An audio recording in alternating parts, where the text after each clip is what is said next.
नमस्कार दोस्तों, मैं मोहित स्वागत करता हूँ स्टूडियो सीरीज में, जहाँ हम बात कर रहे हैं प्रिंसिपल ऑफ प्रोग्रामिंग लैंग्वेज की। और आज का हमारा टॉपिक जो है वो लैम्डा एब्स्ट्रैक्शन है। हम लैम्डा कैलकुलस की बात कर रहे हैं। तो जिससे मैंने कल आपको बताया था कि हमें नंबर ऑफ टर्म्स की बात करना है लैम्डा कैलकुलस में, तो जिसमें हमने कल सिंटैक्स की बात कर ली थी। और आज हम बात करेंगे लैम्डा एब्स्ट्रैक्शन की। तो जैसे मैंने कल आपको बताया था कि जो फर्स्ट प्रोडक्शन होता है उसी को हम क्या बोलते हैं, lambda abstraction. Lambda variable dot expression. तो ये जो हमारा प्रोडक्शन होता है, इस प्रोडक्शन को क्या बोलते हैं, लैम्डा एब्स्ट्रैक्शन। ऐसा क्यों बोल रहे हैं, क्योंकि ये जो प्रोडक्शन रूल है वो जितने भी हमारे दूसरे प्रोडक्शन रूल्स हैं उनसे क्या है, डिफरेंट है। और किस तरीके से डिफरेंट है कि यहाँ पर हम क्या कर रहे हैं, लैम्डा को इंट्रोड्यूस कर रहे हैं। अब आप ध्यान देंगे कि जिस तरीके से हमने कल एग्जांपल लिखा था lambda x dot x plus 1, तो अब यहाँ ध्यान देंगे कि इसको मैंने किस फॉर्म में लिखा हुआ है, एक फंक्शन के फॉर्म में लिखा हुआ है। और ये हमारी क्या है, प्रॉब्लम है। किस तरीके की प्रॉब्लम है, फंक्शन ओरिएंटेड प्रॉब्लम है। तो इस फंक्शन ओरिएंटेड प्रॉब्लम में आप ध्यान दीजिए कि हमने फंक्शंस का कोई भी नाम इंट्रोड्यूस नहीं किया है।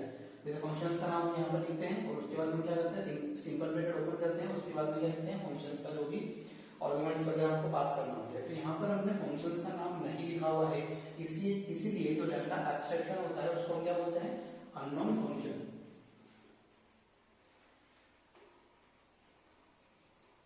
ऐसे को हम क्या बोलते हैं, अनोनमस फंक्शन, जिसका कोई नाम नहीं होता है। तो लैम्डा एब्स्ट्रैक्शन इस तरीके का फंक्शन होता है, एक इस तरीके का फंक्शन होता है जिसके अंदर लैम्डा इंट्रोड्यूस होता है बट उस फंक्शन का कोई भी नाम नहीं होता है। अब आप यहाँ ध्यान देंगे कि इसी बीच में, लैम्डा एब्स्ट्रैक्शन के बीच में हमें कुछ कंडीशन देखना है। वो कंडीशंस ये रहेगी कि किसी भी गिवन फंक्शन को हमको अगर सॉल्व करना है तो उसको सॉल्व करने के लिए डिफरेंट तरीके हो सकते हैं। जैसे कि हमने मैथमेटिक्स के अंदर देखे हैं कि हम किसी फॉर्मूले को अलग अलग तरीके से रिप्रेजेंट कर सकते हैं by using simple bracket open and close. जैसे कि अगर मैं लिखूं 2 इंटू 3 इंटू 4 और इसको मैंने अगर ऐसा लिखा तो दोनों का आंसर क्या हो जाएगा, चेंज हो जाएगा by using simple bracket open and close. तो यहाँ पर भी हम जो सिंपल ब्रैकेट हमारे हैं इनका यूज करके नंबर ऑफ रूल्स की बात करेंगे, जिसके थ्रू हम किसी भी गिवन फंक्शन ओरिएंटेड प्रॉब्लम को क्या कर सकते हैं, सॉल्व कर सकते हैं। जैसे कि मैंने अगर एक फंक्शन की बात करें, जैसे मैंने एक प्रॉब्लम लिखी है या एक फंक्शन लिखा हुआ है, तो इसको मैं इस तरीके से लिख सकता हूँ कि lambda x dot x plus 1 और इसी सिंपल ब्रैकेट ओपन क्लोज। तो यहाँ पर हमने क्या किया कि जो एक्स प्लस 1 हमारा जो क्या है एक्सप्रेशन है, उस एक्सप्रेशन को हमने क्या किया है, सिंपल ब्रैकेट के अंदर क्लोज कर दिया है। और इस सिंपल ब्रैकेट को क्लोज करने के बाद में हमको क्या करना पड़ेगा, इसको सॉल्व करना पड़ेगा। इसके लिए हमको कुछ कांस्टेंट की जरूरत होगी, तो वही कांस्टेंट की वैल्यू क्या करेंगे, हम बाउंड वेरिएबल को सप्लाई करेंगे, बाउंड वेरिएबल के थ्रू इस एक्सप्रेशन को सॉल्व करेंगे। तो यहाँ पर आप देखोगे कि एक जो गिवन एक्सप्रेशन है उसके रिजल्ट में कोई भी डिफरेंट नहीं आने वाला है। लेकिन आपको ध्यान रखना है कि जो सिंपल ब्रैकेट ओपन क्लोज हमको करना है, इसके लिए हमको कुछ रूल्स की बात करना है।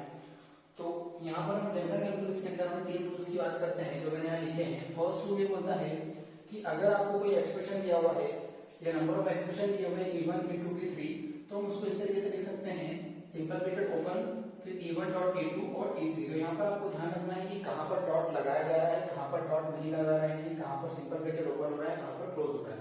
तो इसको रिप्रेजेंट करने का केवल एक सिंगल तरीका क्या है, ये। इसके अलावा आप इसको इस तरीके से नहीं लिख सकते हैं कि मैंने लिख दिया पहले e1 dot e2 dot e3 या अलग और तरीके से। तो उसको रिप्रेजेंट करने का क्या है, एक सिंगल तरीका है और ये क्या है, फिक्स रहेगा। तो फॉर एग्जांपल अगर मैं बात करूं कि हमारे पास कोई एक्सप्रेशन दिया हुआ है, जैसे कि x प्लस 1 कोई एक्सप्रेशन है और एक एक्सप्रेशन हमारे पास में क्या है, y। तो ये एक एक्सप्रेशन है, ये दूसरा एक्सप्रेशन है e1 और ये हमारा है e2। तो इसको किस तरीके से रिप्रेजेंट करेंगे हम, x प्लस 1 डॉट y। और अगर और एक z इंट्रोड्यूस कर दो तो यहाँ पर क्या हो जाएगा, ये e3 और यहाँ पर क्या हो जाएगा आपका ये z। तो आपको इस तरीके से सॉल्व करना है। सॉल्व करने का तरीका हम आगे देखने वाले हैं कि वो किस तरीके से हम सॉल्व करेंगे। अगर कोई दूसरा प्रोडक्शन रूल का कोई दूसरा रूल आपको इस तरीके से दिया हुआ है, जहाँ पर लिखा हुआ है lambda x dot e1 e2 e3, जहाँ पर नंबर ऑफ आपके पास में क्या है, सेम एक्सप्रेशन दिए हुए हैं, तो आपको किस तरीके से लिखना है उसको, lambda x dot e1 e2 e3 इस तरीके से आपको लिख सकते हैं। अब थर्ड की अगर हम बात करें, जो कि सबसे इंपॉर्टेंट रूल है, वही सबसे ज्यादा यूज होने वाला है, जहां पर आपको दिया हुआ है कि लैम्डा, और लैम्डा के साथ में हमने क्या किया है, नंबर ऑफ वेरिएबल्स को इंट्रोड्यूस किया हुआ है। अभी तक हम क्या कर रहे थे, लैम्डा के साथ में किसी एक ही वेरिएबल को इंट्रोड्यूस कर रहे थे, यहाँ पर भी और यहाँ पर भी। लेकिन अब हम क्या कर रहे हैं, लैम्डा के साथ में यहाँ पर नंबर ऑफ प्रोडक्शन रूल्स का यूज कर रहे हैं। तो यहाँ पर जब x y z आप लिख रहे हो तो नंबर ऑफ वेरिएबल्स लिख रहे हो, और इस नंबर ऑफ वेरिएबल्स के लिए आपको नंबर ऑफ प्रोडक्शन रूल का यूज करना पड़ेगा, जो हमने कल देखे थे सिंटैक्स के अंदर।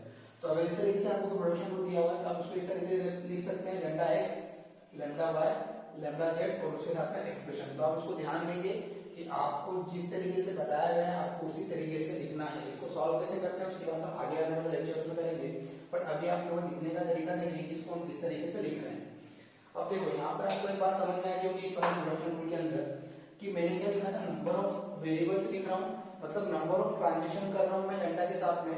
बट यहाँ पर क्या हो रहा है कि एक बार में केवल एक ही ट्रांजेक्शन होगा, फिर इस ट्रांजेक्शन का रिजल्ट इसको पास होगा, फिर इस ट्रांजेक्शन का रिजल्ट इसको पास होगा। जैसे कि कल मैंने डेफिनेशन की बात करी थी लैम्डा कैलकुलस की, वहां मैंने आपको बताया था कि लैम्डा कैलकुलस के अंदर क्या क्या चीजें कंसिस्ट करता है, वो दो चीजें कंसिस्ट करता है। फर्स्ट वन क्या, सिंगल ट्रांसफॉर्मेशन जो ये कर रहा है, और सेकंड वन क्या था, सिंगल फंक्शन डेफिनेशन स्कीम।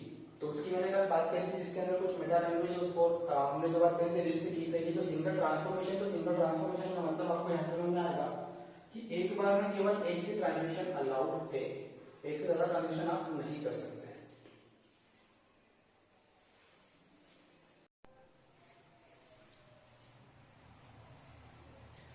अब हम बात करते हैं फ्री एंड बाउंड वेरिएबल्स की। तो जैसा कि आप सभी को पता है कि जिस भी वेरिएबल्स के साथ में लैम्डा एसोसिएटेड होता है उस वेरिएबल्स को हम क्या बोलते हैं, बाउंड वेरिएबल्स, और जिस वेरिएबल्स के साथ में लैम्डा एसोसिएटेड नहीं होता है उस वेरिएबल को हम क्या बोलते हैं, फ्री वेरिएबल्स। तो फॉर एग्जांपल कल मैंने देखा था, फिर भी एग्जांपल के थ्रू समझने की कोशिश करते हैं कि lambda x dot x y अगर लिखा हुआ है तो यहाँ पर फ्री वेरिएबल्स कौन कौन से होंगे, बाउंड वेरिएबल कौन कौन से होंगे। तो यहाँ पर आपका जो x होगा वो क्या होगा, बाउंड वेरिएबल,